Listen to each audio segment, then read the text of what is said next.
Well, I already recorded this video once, but as it turns out, I wasn't actually recording. I was being dumb and didn't hit the record button, and so now I have to do this again. It's fine. This time, I'm sure I'll do better. But basically, today's topic, as you probably already know, is movement. How to get better movement in game, and this can be something that's very difficult to master. And you know, what I'm going to cover is from beginning to end, basically. What you need at the very start of movement to pro level movements. So beginner to pro and advanced. So I would say the first thing you need to master is strafing. And this one seems very basic, and a lot of you higher level players, I'll have out down in the description below timestamps so you can figure out where you need to go. But a lot of these things like strafing is something that beginning players just... I was playing with a level 3 guy the other day. I got into a game with him somehow. I don't know how, really, but we ended up playing a couple of games. But he would stand and wait to shoot and, like, line up his shot while he's standing completely still. I mean, that's a horrible idea. Not only are you going to get shot back, but, I mean, it's just not a good idea in general.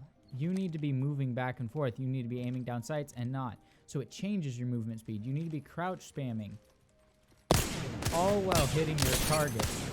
It needs to be something that is consistent, and especially with something like the Volt.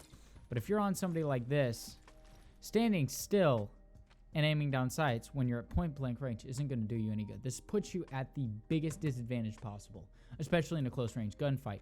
You need, because your ADS is slowed down, your side to side movements, your strafe speed slowed down, as opposed to this, which makes it much harder to hit. If you're moving this fast, it's really hard to hit versus moving this fast. Now, this is still hard to hit, but yeah. And then you add some crouch spams in there, and this can't be... You can't be crouch spamming, crouch. You gotta crouch, stand up, crouch, stand up, crouch, stand up, crouch, stand up, crouch, stand up, stand up. You know, it needs to be pretty random. So instead of trying to master this in your head and think, okay, what do I need to do? You just need to be hitting these buttons sporadically. Not only will that make it random to you, okay? I'm sure some pro players have it mastered.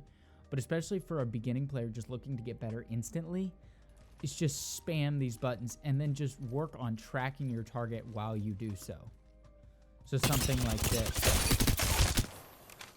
It's dang near impossible to hit you while you're just lasering them.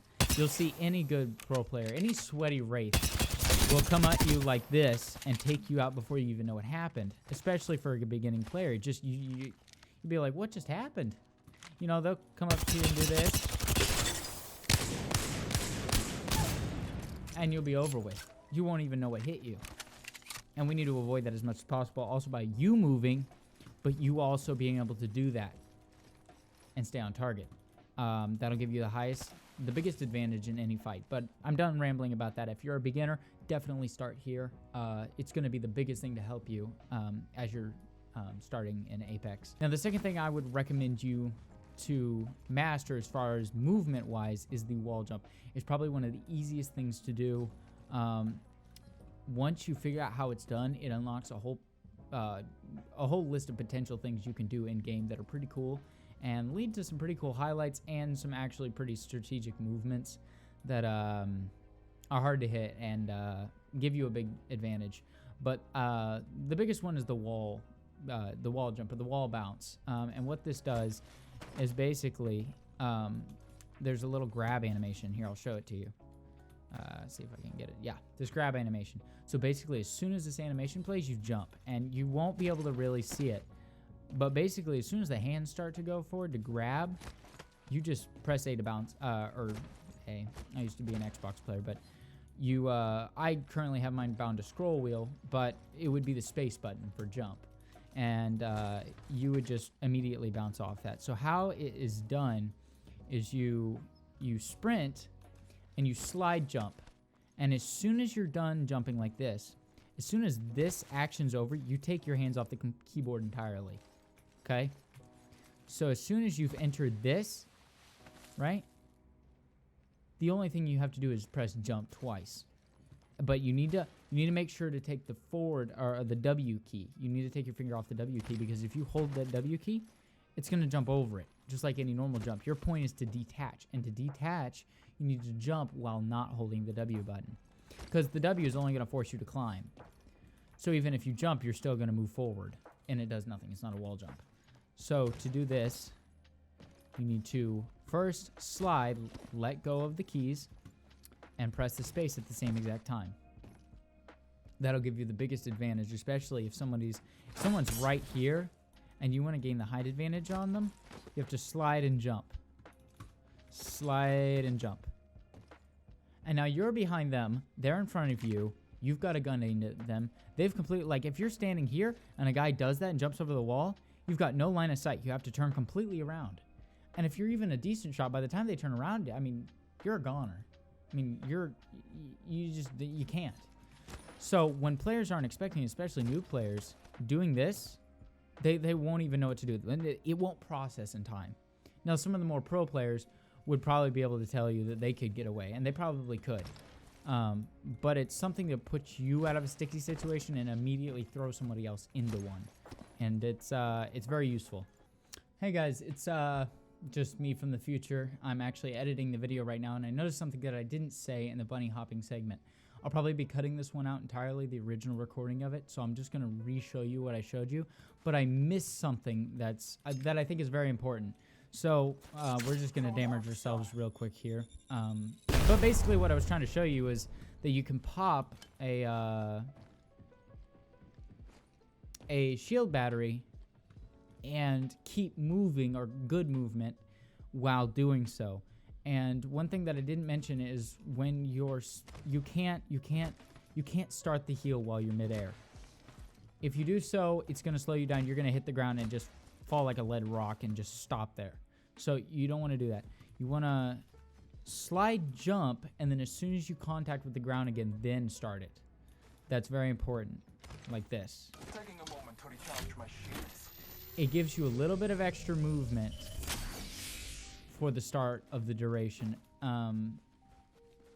That's really all. It's not that big of a difference, but it is a difference, and I just wanted to make sure you guys knew that and that you were aware of that little thing. So, yeah. See ya. But basically how this is done is you're sprinting, right? You hold the slide, and as you hold it, you jump. Now, I use the scroll wheel so that way I can bunny hop more consistently, because it takes time to press the space. And this sounds pathetic, but the time it takes for the space bar to reach the very bottom, it's inconsistent. It's not going to be as consistent as pressing scroll wheel, which is instant. Nearly instant, I guess I should say. So what you're doing is you're sprinting, sliding, and then just jumping at exactly the right times. And let's say you want to turn. If you want to turn, because just turning like this is going to do nothing. You're just going to go sideways. You're not going to really turn anywhere. So what you got to do is you got to implement strafing, which is using the A and D keys. So you wanna be running, slide, let go of the W key while pressing the A key and looking to the left. So if you're trying to go left, you press the A key and look left. If you're trying to go right, you press the D key and go and look right. And it looks something like this. And the D key, and it doesn't work so well going uphill, but D key, A key, D key, and it slows down eventually, but basically you're making it as hard for the opponent to hit you as possible, especially if you're trying to get from one point to another. Doing this makes you extremely hard to hit, especially if you're low health and trying to get away. So that's one of the biggest movements. Now the next movement I would have said is the zipline jump. Unfortunately, Apex has since removed that from the game, which means once you're on a zipline, it now takes longer to get back on the zipline by the time you touch the ground, right? See, it's almost impossible, and then you can't do it a second time. It's impossible. It's just impossible.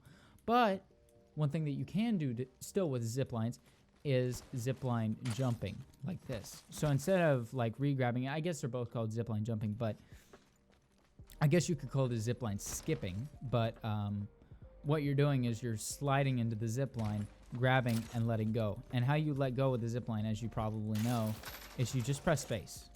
Or scroll wheel for me, which is down scroll. But you grab on and you just let go immediately and then slide. This, I've used it so many times. This is probably the most useful. And it's really simple. It's really simple. And it makes you so stinking hard to hit. Like, it's nearly impossible. It's just, it's so useful that I would recommend pretty much any player to get this one down as far as movement goes. But there's really no explanation to that one. It's pretty easy. Now, as far as the most useless movement mechanic in the game, but probably the most fun to do, is called wall running. And a lot of pro players will be familiar with this, but this is rarely used in game. I've never seen anyone actually use it in game. I'm sure somebody's done it, but it looks something like that. And that was a bad, I executed that poorly, but there's so few areas that this can act like that. There's so few areas that you can actually use that in, that it's basically highly unlikely and very circumstantial. And even if you were to do it, it doesn't provide you a lot of use, maybe, put it that way. It's, for the most part, useless and just for show.